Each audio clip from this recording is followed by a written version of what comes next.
Buenas tardes. Muchas gracias por la invitación a compartir este rato con ustedes.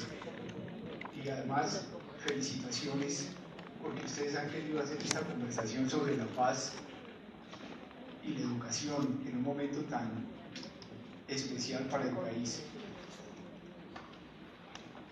A mí me piden que les hable sobre la sociedad civil y la educación, o más y la educación para la paz, o la sociedad civil y la construcción de la paz, más exactamente. Y yo quiero, ¿aló? ¿Me escuchan ahora sí?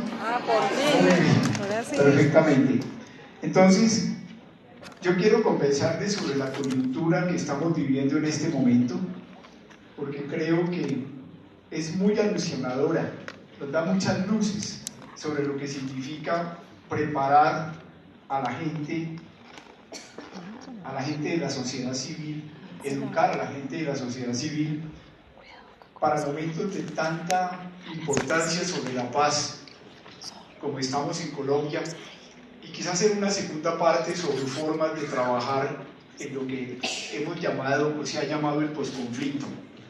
Y quisiera empezar por el primer tema, refiriéndome a la realidad que tenemos que confrontar todos el 2 de octubre, el sí y el no, y la manera como es importante que ante esta opción que tenemos que tomar los colombianos, cuidemos mucho de hacer una opción en conciencia.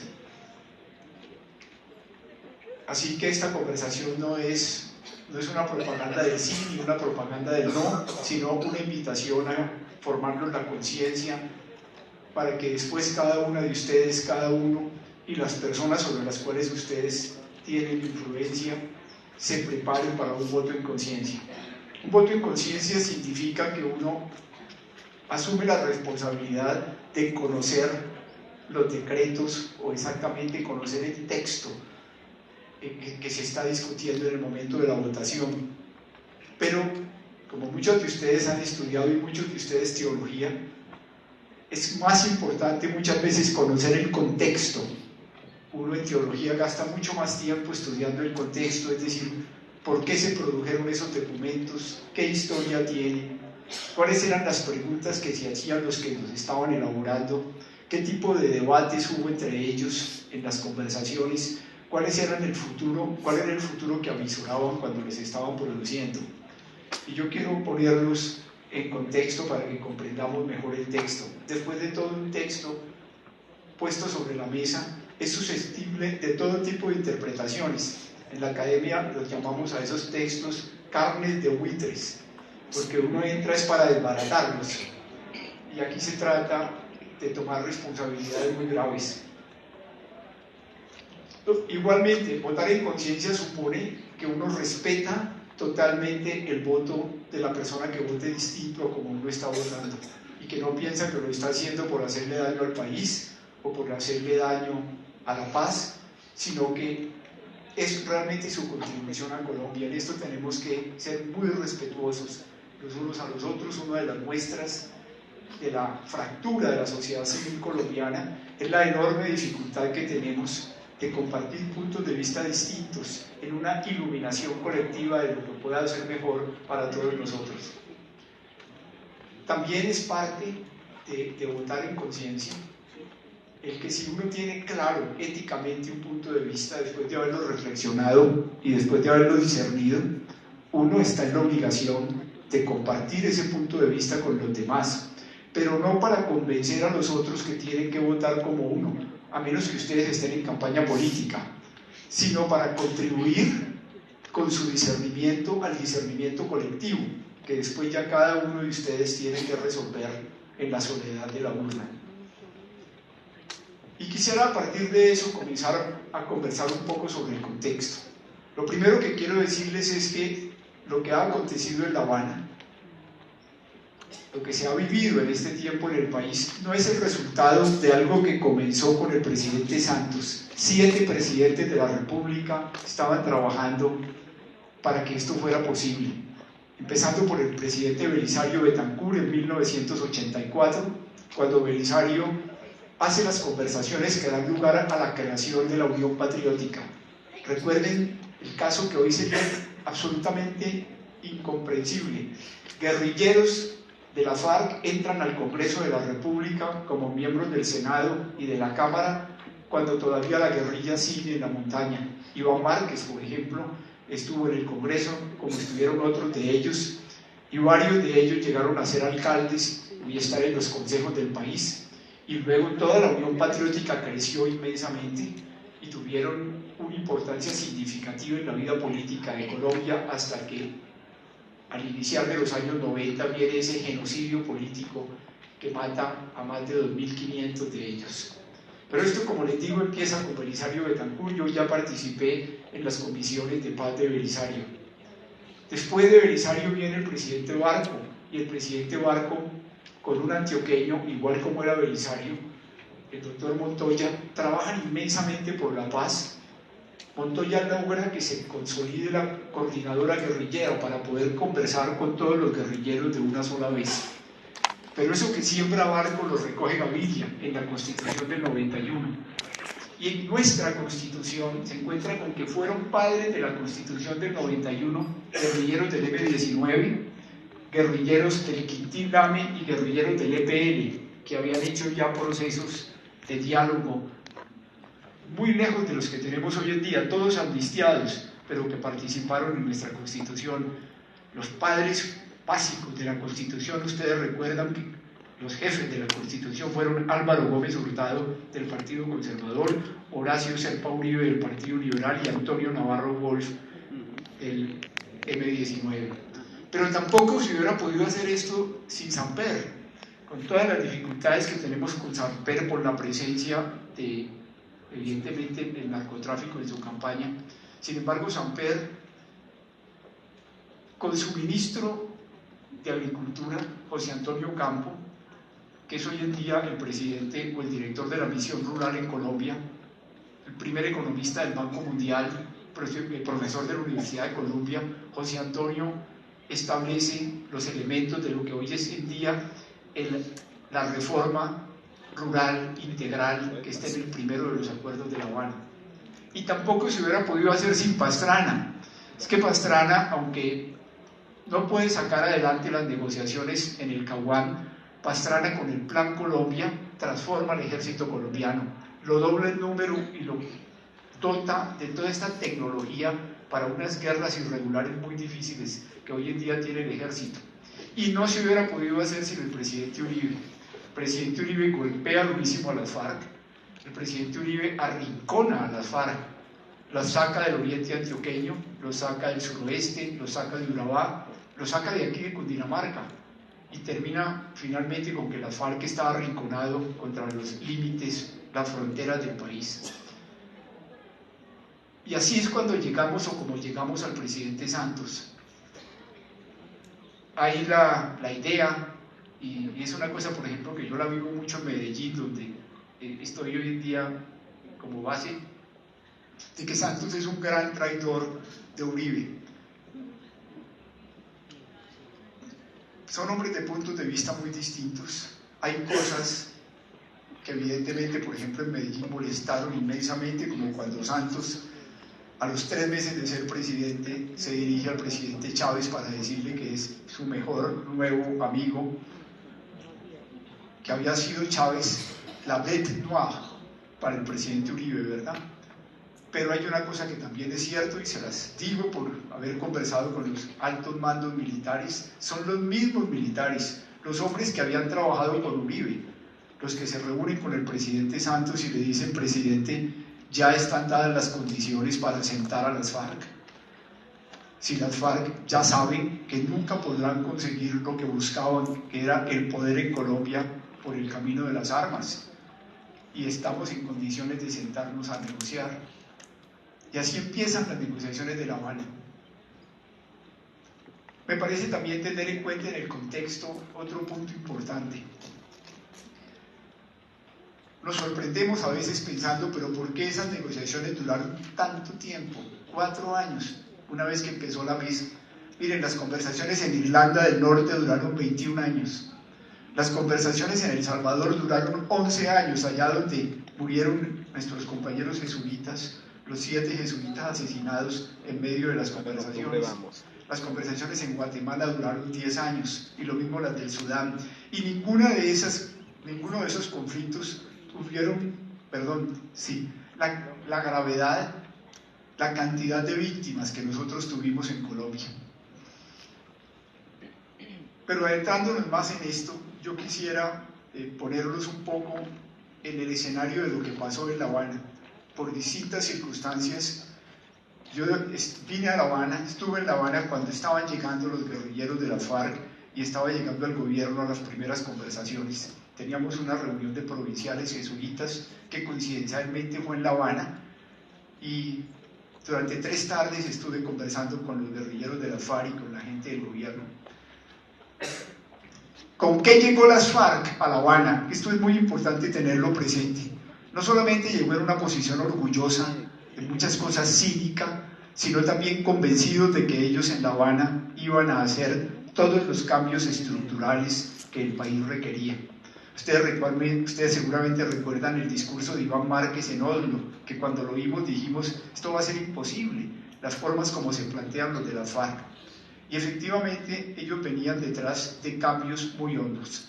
La redistribución de las tierras en Colombia para una reforma agraria radical en manos de los campesinos, para sacar de las tierras campesinas a los terratenientes y a los agroindustriales.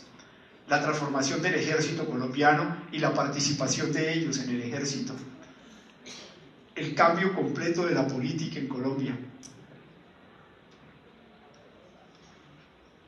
La decisión de confrontar, según ellos, el sistema colombiano, cambiar totalmente el sistema económico. Estas y otras cosas muy profundas las traía la FARC. Y por supuesto, uno comenzó a darse cuenta que negociar sobre eso iba a ser muy difícil. Y el equipo del gobierno, ¿qué hacía?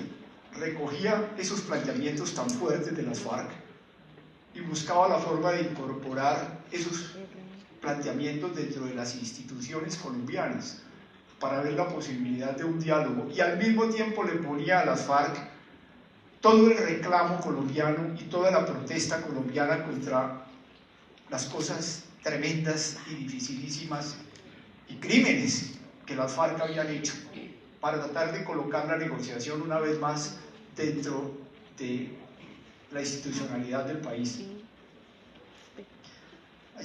Eso explica una cosa: por qué las cosas que no se podían resolver en la mesa iban pasando como pendientes, algo que se llamó el congelador en La Habana. Y el documento de los pendientes finalmente es mucho más grande que el mamotreto de los acuerdos, de todas las cosas que no se podían resolver. La FARC quería también una nueva constitución en La Habana, no solamente la constitución que nosotros tenemos hoy en día, sino una constitución típica de la FARC, una constitución corporativa, donde los constituyentes fueran elegidos por sindicatos, por organizaciones agrarias, por organizaciones indígenas, una cosa distinta a lo que nosotros tenemos costumbre y que están dentro de nuestras reglas democráticas. Y todo esto lo pusieron. Además, estaban convencidos de que si no era con un cambio constitucional de una nueva constitución, no tenía por qué firmarse la paz en Colombia. Uno se pregunta por qué este tipo de planteamiento inicial de las FARC, y creo que en esto también tenemos que tener en consideración, para que comprendamos el contexto, que lo que pasa es, ustedes lo saben, que los problemas estructurales no resueltos por nosotros en Colombia y no facilitados por los educadores son muy profundos. Pregúntenle ustedes a Google por los países más corruptos del mundo, y Colombia está entre los 6 países más corruptos. Pregúntenle ustedes a Google por los países más inequitativos del mundo, de mayor concentración de la tierra, de los ingresos y de las riquezas. Y Colombia está de segundo en América Latina y es uno de los más altos del mundo. En el libro de Piketty, de El capitalismo en el siglo XXI, el único país que aparece en América Latina por la desigualdad de los ingresos es Colombia. Pregúntenle por los países que destruyen más el bosque. Este país, con su extraordinaria riqueza, segundo país del mundo en biodiversidad, solo nos gana Brasil, es 8 veces más grande. Y la velocidad con que estamos destruyendo el mundo, esa velocidad, somos campeones hoy en día en eso.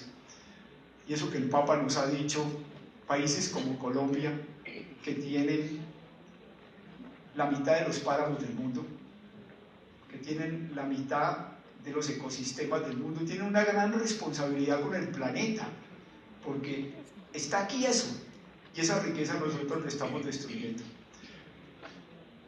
Lo mismo pasa con los partidos políticos, que se volvieron simplemente empresas de consecución de votos y de manejo de mermeladas. Es decir, lo que quiero decir es, los problemas estructurales son hondísimos y nosotros no hemos sido capaces de resolverlos.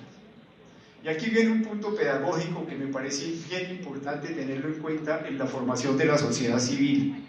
Nosotros no hemos educado a la gente en Colombia para manejar el conflicto. Somos pésimos. Todos estos problemas estructurales han dado lugar a intentos de negociación en el Congreso y en distintas mesas. A mí me tocó mucho en el Magdalena Medio el esfuerzo de conversaciones entre los campesinos y los grandes productores de palma de aceite. Nunca logramos acuerdos.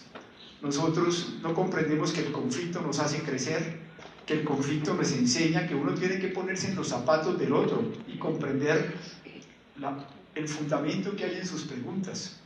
Que el empresario agrícola que ha tomado más tierras de las que necesita, o el ganadero, no piense que el campesino está tratando de quitarle tierras o que está aliado con la guerrilla. El campesino está pensando en el hambre de sus hijos y en los recursos que tiene para poder vivir en familia. Y que el campesino no piense que detrás del empresario están los paramilitares que lo van a matar. Miren lo que nos pasa, por ejemplo, todos los años con la decisión sobre el salario mínimo. Por lo menos desde que yo recuerde, se reúnen en la mesa los obreros y el gobierno, los obreros y los empresarios. El gobierno está allí como árbitro y nunca se llega al acuerdo. Finalmente los trabajadores se retiran y siempre por decreto se tiene que definir el salario mínimo, porque nosotros no sabemos manejar el conflicto. Esto de los sindicatos pues es muy grave. Hoy en día, en 1970, el 65% de todos los trabajadores de Colombia en la economía formal estaban sindicalizados. Hoy, menos del 4% están sindicalizados. Hemos tenido más de 3.500 sindicalistas asesinados. Todo esto muestra que, y ustedes saben que el sindicalismo es parte de la enseñanza social de la Iglesia. Todo esto muestra que nosotros en Colombia, el sindicalismo es muy fuerte en Estados Unidos y es muy fuerte en Alemania, en los países capitalistas. Nosotros no sabemos hacerlo. Con todo y eso, en La Habana va a pasar una cosa muy interesante. Cuando se está en el fondo, o si ustedes quieren, en el cenit de estas discusiones sobre cambios estructurales, sobre la concentración de la tierra, sobre el cambio del sistema económico, llegan a La Habana las víctimas. Y las víctimas van a producir un efecto profundísimo en La Habana. A mí me tocó acompañar a todos los grupos de víctimas. Estuvimos con Monseñor Luis Augusto Castro y con el padre Darío Echeverri. Elegir las víctimas al lado del representante de la Universidad Nacional y el representante de Naciones Unidas. Nosotros las elegimos, nosotros las acompañamos, nosotros fuimos testigos de lo que allí pasó. Como estábamos confrontando el problema inmenso del conflicto interno colombiano, nosotros llevamos víctimas de todas las partes. La tercera parte eran víctimas de la guerrilla de las FARC, la tercera parte eran víctimas de los paramilitares y la otra tercera parte eran víctimas del Estado colombiano. Miren qué hacen las víctimas ahí. Las víctimas dejaron caer entre nosotros en una sala, quizás más grande que esta porque era un cuadrilátero, en la que estaba de un lado la guerrilla, de otro lado el gobierno, acá las víctimas dando testimonio, y allá en el fondo Monseñor Luis Augusto con un micrófono dándole la palabra a las personas que iban a hablar. Las víctimas una por una. Lo que hacen, entre otras, teníamos más mujeres que hombres, porque las mujeres sufrieron más que los hombres el golpe de esta violencia. es decir, de cada 10 de ellos, 6 o 7 eran mujeres. Y ellos van a hacernos sentir muy duro lo que somos nosotros, los colombianos y las colombianas, como capacidad de destruir al otro, de reventarlo, de humillarlo, de someter las comunidades al terror y al silencio, nosotros los colombianos. Este es el gran punto de las víctimas, con una decisión fuertísima. Mire lo que nosotros somos. Y lo hacen con su testimonio personal. La señora de aquí del Club del Nogal, que dice: mi hijo estaba con la novia tomándose un café, llamaron a mi otro hijo menor, y cuando él estaba llegando, la bomba de ustedes, señores de la FARC, a los que estaban arriba los mató, y el que estaba llegando quedó parapléjico. Esto era todo lo que yo tenía, dice la señora, nosotros que estábamos tratando de crear empleo en este país. Y la señora Turbay, que cuenta su secuestro de 5 años, que cuenta cómo la separaron de sus hijos pequeños, de los cuales no volvió a saber durante todo ese tiempo, y les dice: y además, mientras ustedes me tenían secuestrada, ustedes me mataron a mi mamá y me mataron a mi hermano.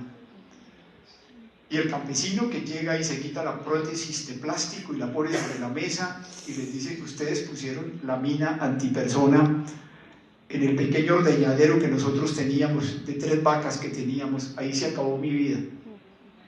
Y la muchacha que trajimos de 17 años, que les dice: ustedes me robaron mi niñez, me cogieron a los 12, me metieron un catecismo que yo no entendía, de plusvalía, de la violencia partera de la historia, me enseñaron a matar gente. ¿Por qué hicieron eso conmigo?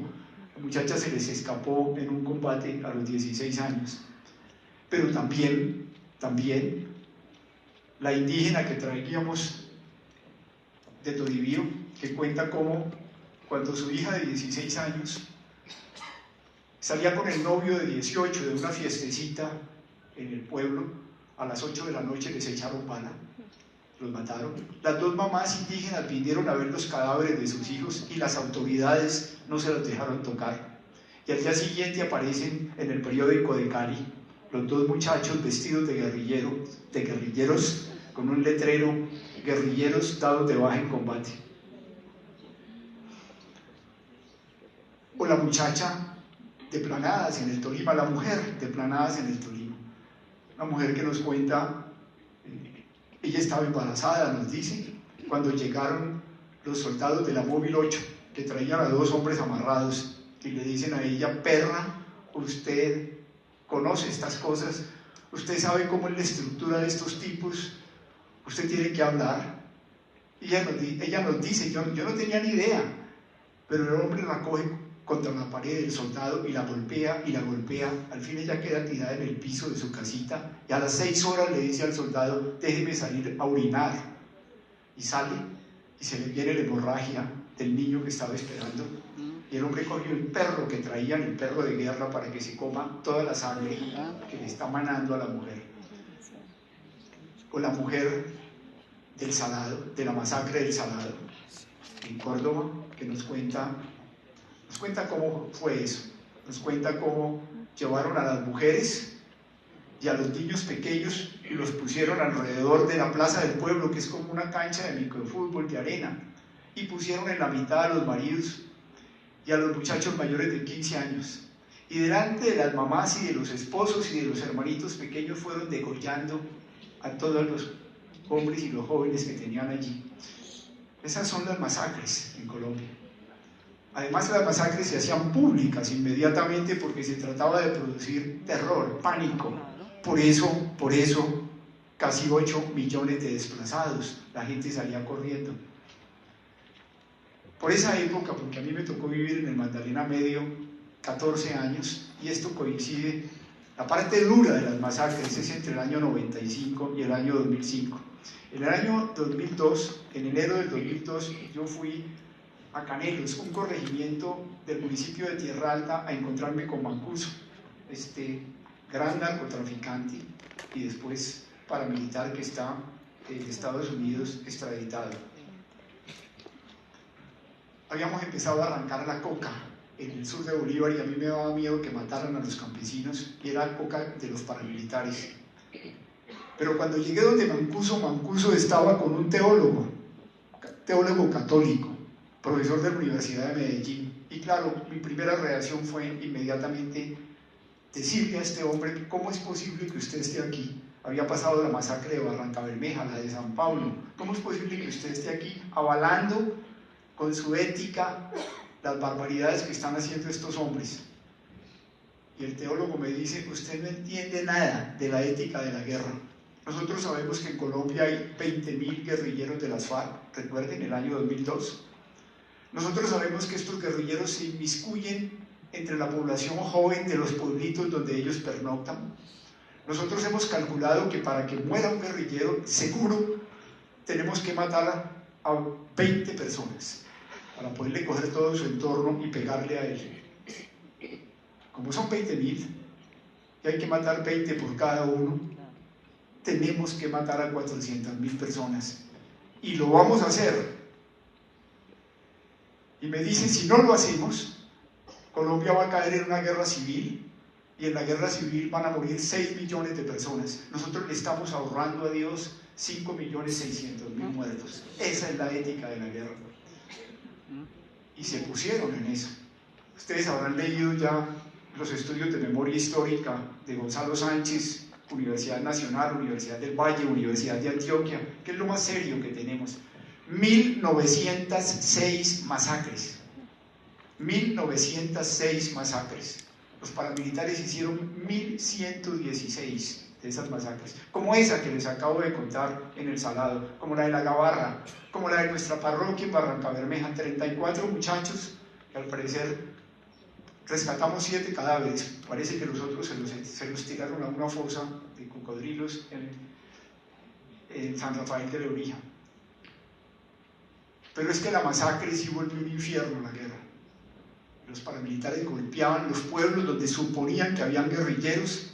Los guerrilleros retaliaban. Los guerrilleros, a esas 1.116 masacres, la guerrilla respondió con 352 masacres. El ejército con 250. Hay 100 que no sabemos quién las hizo. Pero además se retaliaba secuestrando a empresarios que se suponía estaban financiando a los paramilitares o a políticos que estaban vinculados con los paramilitares. Esto se volvió un caos espantoso. Yo me acuerdo cuando hace unos 20 meses con el arzobispo de Cali, con Darío Monsalve, estuvimos rescatando un canadiense secuestrado por la guerrilla en la cordillera de San Lucas. El comandante no había dicho ni una palabra, estuvo callado todo el tiempo. Unos muchachos trajeron al canadiense. Cuando nos íbamos a subir al helicóptero, el comandante Marcos le habló por primera vez al canadiense y le dice: perdónenos, hermano, pero es que todos estamos atrapados en esta guerra, hijo de puta. Presentando el drama de lo que significa el tipo de conflicto a que nosotros llegamos. Pero yo quería hacer énfasis en las masacres, porque las masacres todas fueron de población civil. Estaba muriendo la gente en los combates, por supuesto, pero las masacres eran de población civil. Y miren esto: en México ha habido la masacre de aquel colegio donde matan a 48.000 muchachos, y México, que ha visto muchas muertes por confrontaciones de bandas de criminales, de narcotraficantes entre ellas. Cuando tocaron a la población civil, los mexicanos se han botado a la calle, y esto lo han protestado muchísimas veces. Hace 15 días estaban otra vez en protestas por esa masacre, pidiendo claridad. Nosotros tuvimos 1906, y es ahí, se los digo de corazón, la pregunta que uno tiene que hacerse sinceramente sobre nosotros mismos: ¿dónde estábamos nosotros? Y lo que a mí me hace pensar en el protagonista de la novela de Las uvas de la ira, cuando un muchacho que llega a Baja California en el año de 1910, 1912, la fiebre del oro, habían pequeñas masacres de 4 o 5 personas, y él entra a un lugar donde no debía haber estado, una reunión de gente, pero viene tan impactado de ver la violencia alrededor que lo único que se le ocurre decir es: ustedes no son humanos, ustedes no son humanos. Si ustedes fueran humanos, no tendrían cara para seguirse moviendo en esta sociedad como se mueve cuando la gente le están matando a su alrededor. Nosotros vimos estas masacres en la televisión, las vimos en los titulares de los periódicos, las escuchamos en la radio porque todo esto se sabía. ¿Y dónde estábamos nosotros? Estábamos dando clases. Estábamos en las parroquias organizando las parroquias. Estábamos en los negocios manejando las microempresas y las empresas. ¿Dónde estábamos nosotros? Por eso lo que hacen las víctimas en La Habana es el punto de fondo de las víctimas y impactan profundamente cuando dicen no, es cierto que tenemos un problema estructural de concentración de la tierra, claro que la tenemos. Es cierto que tenemos un problema de corrupción, claro que lo tenemos. Es cierto que tenemos un problema de impunidad, claro que lo tenemos. Es del orden del 96. Ahora que estamos en esto de la impunidad, no es que el 96% de los crímenes de desaparición forzada y los crímenes de ejecución extrajudicial están sin resolverse, como muchos otros. Bueno, las víctimas dicen, tenemos todos esos problemas estructurales, pero eso no es lo más grave. El problema gravísimo es el problema estructural gravísimo, somos nosotros mismos los colombianos. Ese es el punto de las víctimas. El ser humano entre nosotros, ¿dónde está? ¿Dónde estamos nosotros los colombianos? Porque esos muertos son sangre colombiana, son carne colombiana, son colombianos. Por eso el escándalo del mundo sobre Colombia, 8 millones de víctimas. ¿Qué es esto? En un país cristiano, de educación católica, se supone economía de mercado, que se dé el lujo de mantener un crecimiento más o menos estable del 4% durante 60 años, y esta carnicería. ¿Dónde está? ¿Quién es gente en Colombia? ¿Dónde está nuestra dignidad humana? Ese es el problema de fondo. Y eso es lo que hace reaccionar a La Habana. Y fíjense en lo que va a pasar en La Habana, que es interesantísimo. Nosotros, nosotras también, que no somos capaces de resolver ningún problema estructural, resolvemos en La Habana, ellos resuelven en La Habana, enfrentan y resuelven en La Habana el problema estructural más profundo. Y no lo resuelven entre campesinos discutiendo con empresarios agrícolas, ni entre políticos peleando tonterías entre ellos. Lo resuelven entre enemigos a muerte, porque La Habana se pone bien dura cuando llegan los grandes jefes militares de Colombia y llegan los grandes jefes militares de la guerrilla. Y ellos, los que estaban matando entre ellos, son los que dicen, esta barbaridad no puede seguir, nosotros no nos podemos seguir matando. Y la FARC toma la posición, la comprensión, esto es una injusticia esta guerra. Y lo mismo el gobierno, esto no puede seguir, esto hay que pararlo ya. Efecto de las víctimas. Y efecto de las víctimas sobre nosotros, los colombianos, y sobre quienes estaban allí como colombianos, todos los colombianos, por supuesto, dirigiendo la muerte entre nosotros. Mire, yo les digo con franqueza, porque yo estuve por lo menos 9 veces en La Habana. Claro que Dios nos está moviendo. Dios tratando de abrirse campo entre nosotros. En medio de nuestras preguntas y nuestras incertidumbres y nuestros dolores y nuestras locuras políticas. Eso es lo que uno ve que ahí se ha ido produciendo. Y puesto allí en ese núcleo del sufrimiento y de la realidad vivida en ese lugar. Ahora, hay una cosa también muy interesante que hacen las víctimas.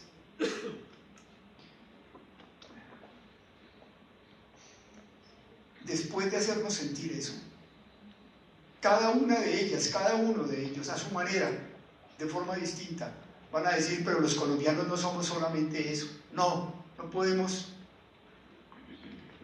caer en este derrotismo. Los colombianos somos capaces de salir de esa situación de postración en el barro en que nos hemos metido y en la sangre. Nosotros somos capaces de volver a creer en nosotros mismos. Nosotros somos capaces de recuperar el respeto. Nosotros somos capaces de construir juntos otra vez. Nosotros somos capaces de soñar que es posible. Somos capaces de la reconciliación y del perdón. Y lo hacen a su manera. Alan Jara, y nos había contado sus 12 cárceles de alambre en la selva, después de contar con detalle el sufrimiento que tuvo, sin saber nada de su familia, excepto por las emisoras de radio. Termina su testimonio diciendo: pero yo quiero que ustedes sepan, señores de las FARC y señores del gobierno, que yo no vine aquí a pedir a que a mis victimarios los hagan sufrir lo que me hicieron sufrir a mí. Yo no vengo a pedir que hagamos ojo por ojo. Yo no vengo a pedir que los metan a la cárcel. Yo vengo a pedir es que nunca más ninguna persona vuelva a ser secuestrada en Colombia. Eso es lo único que quiero. Y a eso vine. Y tengo esa esperanza, que de aquí va a salir eso. Y la indígena que les contaba, que entre otras tuvimos otras personas, no sé si ustedes conocen a Luz Marina Bernal, de aquí de Soacha, que va también a Cúcuta, porque la mandan llamar, que ahí le piden que venga a reconocer un cadáver, ella va, y el teniente le dice: ¿usted lo reconoce? Y ella dice: claro, es mi hijo. Y le dice el teniente: señora, qué pena, es un terrorista, un narcoterrorista, que dimos de baja hace 3 días en la montaña. Esa es la cabeza de un grupo narcoterrorista. Y le dice Luz Marina: pero señor, no sabe lo que me toca a usted. Él es un niño especial. Nosotros no lo dejábamos salir de la cuadra. Hace 10 días se nos perdió en Soacha. Yo nunca lo dejaba alejarse de la casa. Y miren esto, para que veamos nuestra inconsciencia colombiana. El ejército, esto no lo hizo todo el ejército. No. Hay mucha gente buena en el ejército colombiano. Pero si hubieran sido 12 casos de falsos positivos, el ejército es el emblema de nuestra dignidad de patria. Si hubieran sido 12 casos, uno diría: Dios, qué vergüenza, ¿qué les pasó? Si hubieran sido 100, si hubieran sido 500, es que fueron más de 2000 casos de nuestro ejército. ¿Y nosotros qué? ¿Dónde estábamos nosotros? Por la presión que se hacía sobre los comandos militares en la madrugada todos los días. ¿Cuántos dieron de baja hoy? Y se volvió pues una necesidad de presentar resultados. Pues la indígena que les cuento, para que les digo cómo obraron las víctimas ante eso, aquella indígena que le mataron en falsos positivos a su hija de 16 años, había en las mesas de ellos estaban unas velas grandes. Ella coge la vela y va y se la pone sobre la mesa al general Mora. Y le dice: general, nosotras no hemos venido aquí a perpetuar esta noche, que nos ha dolido tanto. Venga y juntos, ustedes y nosotros, vamos a reconstruir una Colombia en luz. Me hizo pensar mucho en el Papa, en aquella frase de: ojalá tanta sangre derramada nos ayude a sacar a Colombia de las tinieblas en que ha estado postrada. Y podría contarles muchos otros casos. Termino con este: Leider, un afrocolombiano que llevamos de Bojayá. Leider cuenta cómo fue Bojayá y cuenta cómo llegó primero el ejército, y el ejército le dejó el pueblo a los paramilitares, y cómo las FARC atacaron, y cómo el pueblo se volvió un campo de batalla, y las mujeres comenzaron a gritar: metámonos a la iglesia. Y la gente se mete a la iglesia, los niños y las mujeres sobre todo, y las FARC tira la bomba sobre la iglesia, 72 muertos de un totazo. Y Leider termina esto y inmediatamente le habla a Iván Márquez y le dice: ustedes son responsables de lo que pasó en mi pueblo. Esto no se quede impune, ustedes tienen que pagar. Y luego le dice lo mismo al general Mora. General Mora y general Naranjo, ustedes son responsables también. Esto no se puede quedar impune, ustedes pagan por esto.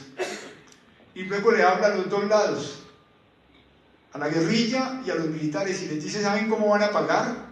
Ustedes no se levantan de esta mesa, hasta que no pare esta guerra en Colombia.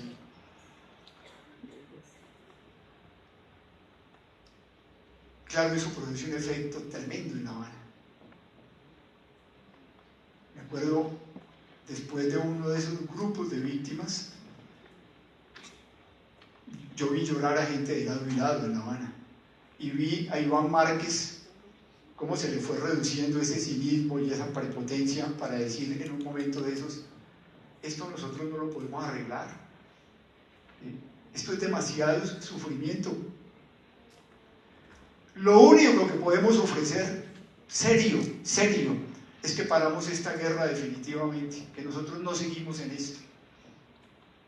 Y es que yo sí quiero decirles una cosa, la gente cuando está metida en la guerra, llámense paramilitares, soldados nuestros o guerrilleros, en medio del combate, una vez en diciembre del año 2000, en Micoamado, 24 de diciembre, estalló una batalla al borde del pueblo, corregimiento en el sur de Bolívar, de Morales, una pequeña vereda que queda en una colina, la vereda de la conformidad. Toda la gente de la conformidad, todo el mundo, los niños y las señoras, 24 de diciembre salieron corriendo hacia Morales, caminaron 25 kilómetros, pero nosotros no podíamos aguantar el traquetreo, las bombas, y con otro sacerdote que estábamos allí, yo le dije, métase ustedes entre los paramilitares, métese usted entre los paramilitares y yo me meto entre la guerrilla, vamos a parar este combate.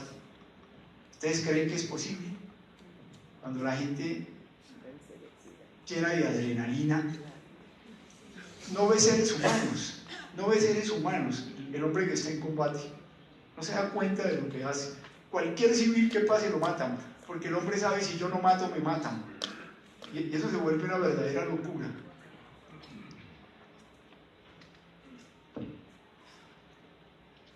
Eso para explicar por qué en un momento Iván Márquez dice, y es verdad, yo creo que la gente, mejor dicho, yo no creo en lo que se llama el jus in bello, el derecho dentro de la guerra. Solemos decir que en la guerra todo vale, ¿verdad? Esta barbaridad. Pero repito, la presencia de las víctimas cambia la vaina. Y voy a entrar en eso, pero tomo un poquito de agua.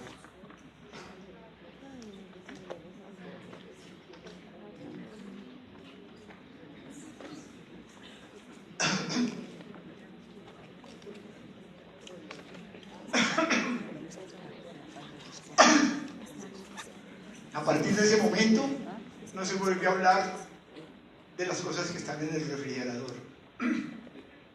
A partir de ese momento todos los acuerdos de La Habana comienzan a centrarse en problemas del ser humano.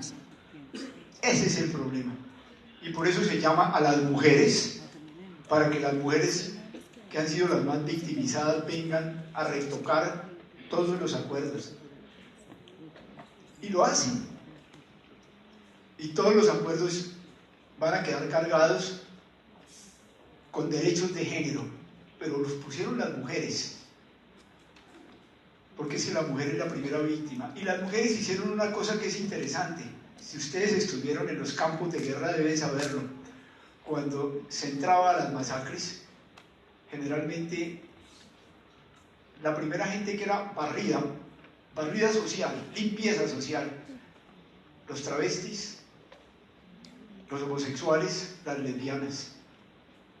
Y por eso las mujeres introdujeron en algunos lugares respeto a la identidad de género de las personas que tienen una identidad distinta.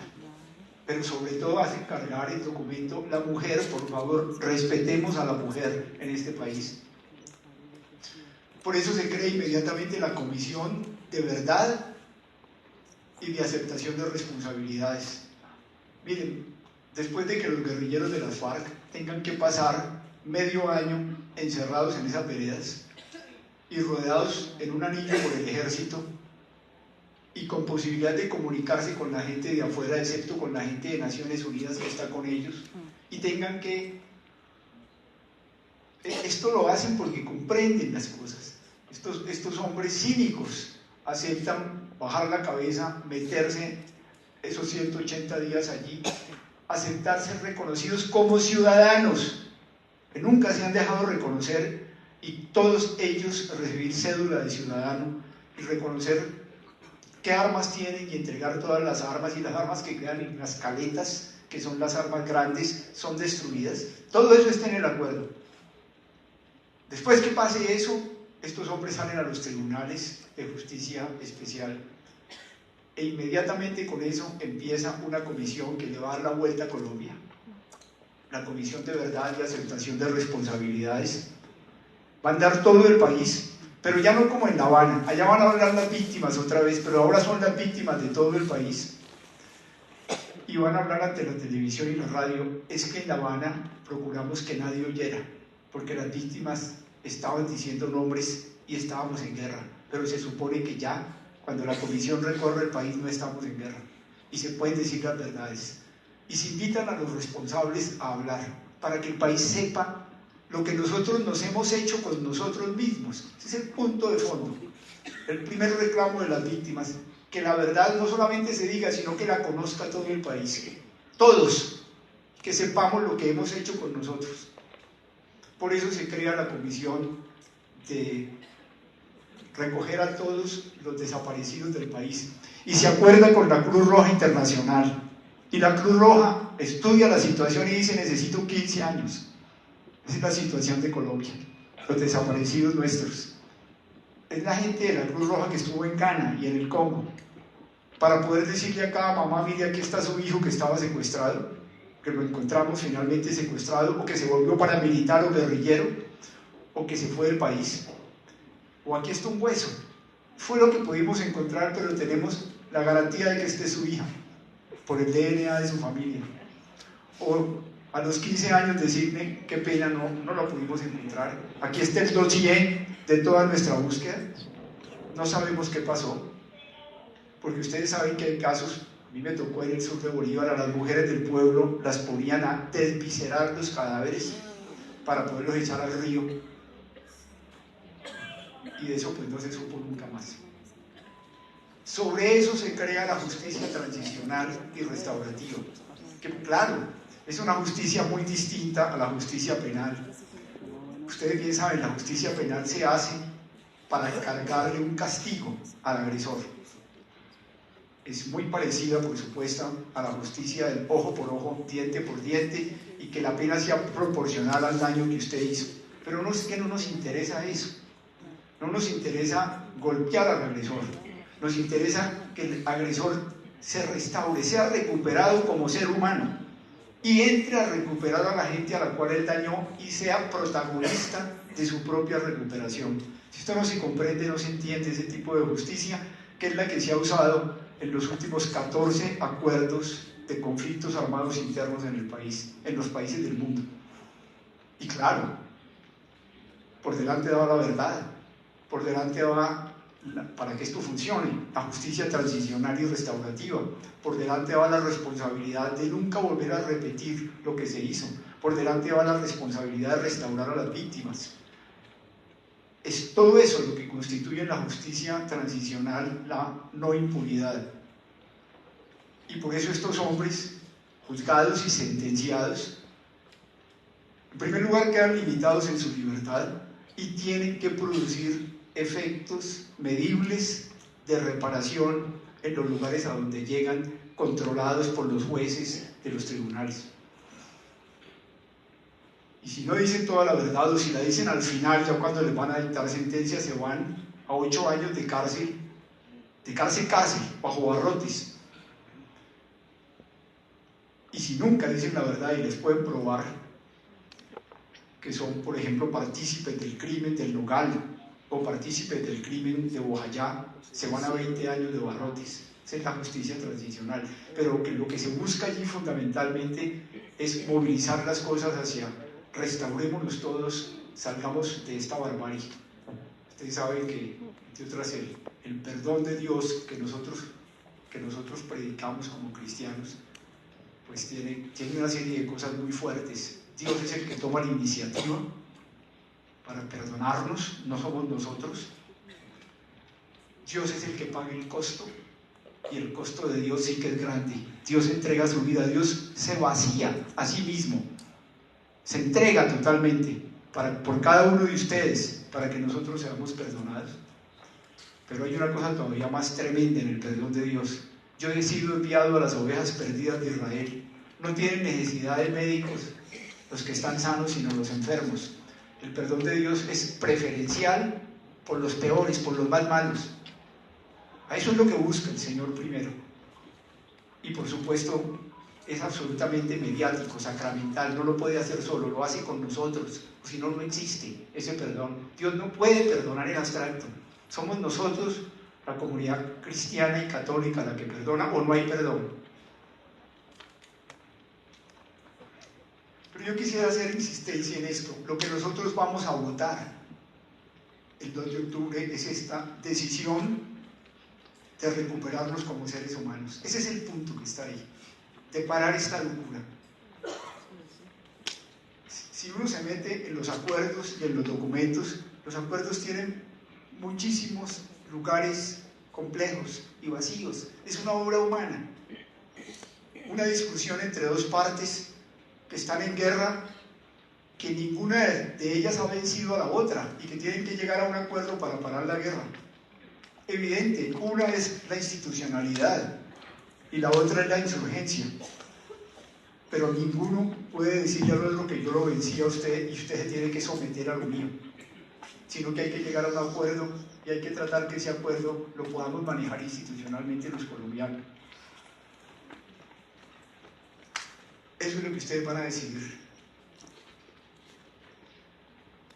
Evidentemente, si decidimos por el no, el país no se acaba y tenemos que reconstruir a partir del no y convocar con un gran esfuerzo a que los colombianos superemos esta barbaridad en que hemos estado. Y yo me imagino que nos tomará por lo menos 4 años volver a recomponer la posibilidad, ya con un nuevo presidente, de hacer otra mesa. Me preocupa, honradamente se lo digo, que este fin de la guerra, es que hace 22 días terminó la guerra, de lado y lado, entre el ejército y las FARC, eso se acaba.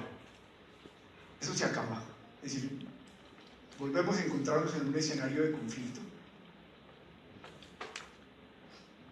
Yo quiero invitarlos a reflexionar sobre esto porque a veces no lo pensamos. En los momentos duros del combate, del conflicto, sobre todo, por ejemplo, entre el año 2005 y el año 95, atrás, en esos 10 años, y casi hasta el 2007, nosotros teníamos más de 2.000 personas de nuestro ejército y de nuestra policía vulnerados en la guerra, secuestrados, piernas acabadas, ciegos, sin brazos por las minas antipersona, heridos de distintas maneras, alrededor de 200 o 220 muertos al año. ¿Saben cuántos hemos tenido este año? Con el cese, para que ustedes se den cuenta de la magnitud de las FARC como capacidad ofensiva. Este año hemos tenido por primera vez, hasta hace 20 días, cese al fuego unilateral de las FARC. Les estaba hablando de cifras de 2.200 personas. Este año hemos tenido 6 soldados muertos y 12 policías muertos. Eso fue lo que hubo. Y la mayor parte fueron muertas por el ELN. ¿Volvemos a meternos en esta locura? Esas son preguntas muy de fondo. Y viene la otra pregunta. La perspectiva es que esperamos que en 4 años estar otra vez empezando negociaciones, o en 3 años y medio, con la ilusión de que vamos a tener un acuerdo mejor. ¿Y qué es un acuerdo mejor? Que los jefes de la guerrilla no puedan participar en política y que tengan que pagar cárcel. Discutir esto en La Habana tomó 1 año y medio. Y las soluciones que se consiguieron, que son complejas, que son humanas, que son incompletas, sin embargo son miradas por la justicia internacional, por los gobiernos, por los países que han tenido conflictos, como el más brillante, el mejor organizado, el mejor articulado de los procesos de paz que ha habido en el mundo.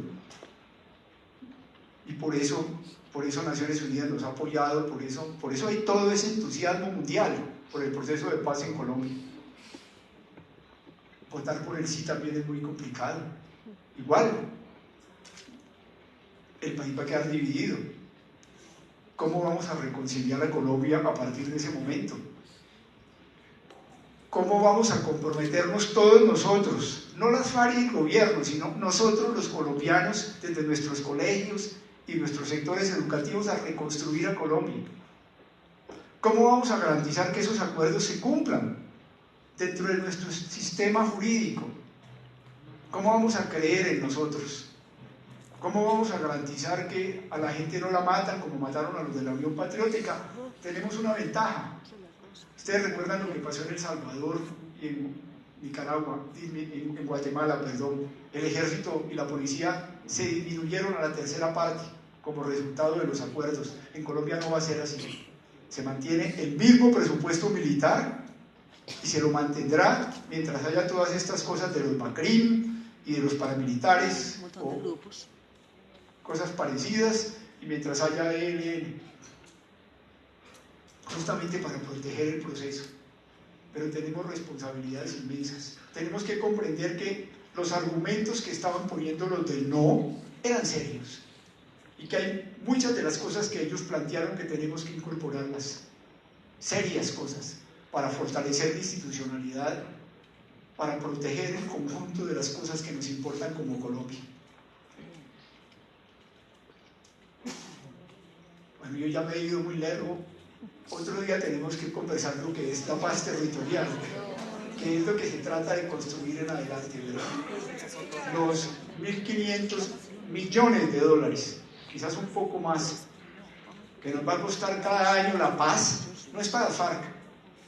Esa es la plata para reconstruir las regiones que fueron sometidas al terror, al silencio, que vivieron las masacres. Para eso es ese dinero, y en eso tenemos que meternos nosotros.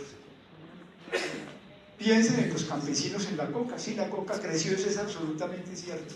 Estamos como en 120.000 hectáreas. Qué bello sería que nosotros nos metiéramos a acompañar ese campesinado. Ese campesinado no es criminal. Ellos no se metieron en la coca. Era la única forma de mucha de esa gente de poderse quedar en el campo. Y claro, recibieron el dinero de los bandidos para financiar las siembras, mantener las cosechas, pagar a los raspachines, terminar la cosecha, rehacer el campesinado colombiano para que se pueda salir de ese negocio terrible. En fin, son tantas cosas, ¿verdad? Pero voy a parar ahí.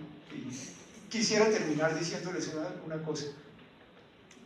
Posiblemente en mis planteamientos, pues, y quiero ser honesto, yo les haya significado lo que yo siento, y no es lo que siente todo el mundo en Colombia. Hay otras maneras de sentir las cosas que son perfectamente legítimas. Oigan otros puntos de vista. Lleguen el día de la votación con la tranquilidad de haberse formado su propio juicio moral. No se dejen atrapar en este momento por la lucha política. Lástima. Esto se lo cogieron los políticos de lado y lado. Santos puso a defender la paz a sus mejores ediles políticos, y Uribe puso a defender la paz a sus 3 candidatos presidenciales. Se los digo de corazón, los que estamos metidos en esto ya años y hemos visto morir compañeros, yo le calculo unas 4.000 personas, mujeres y hombres valiosísimos, indígenas, negros, campesinas y campesinos, sindicalistas, que no querían ni la guerrilla ni los paramilitares, que soñaban con que un día íbamos a tener paz en Colombia, y que murieron en esta locura. Líderes que algunos de ellos hubieran podido llegar a ser hasta presidentes de Colombia, que están muertos.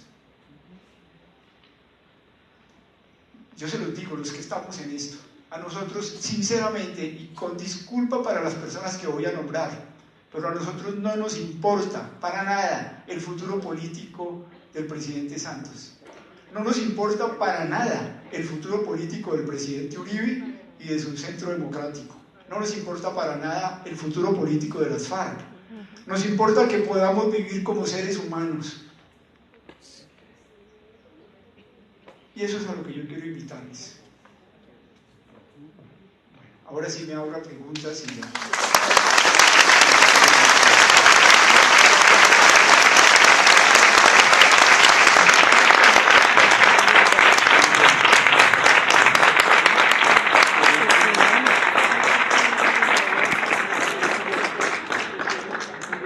Gracias. gracias, Padre Francisco, por su presentación en esta tarde.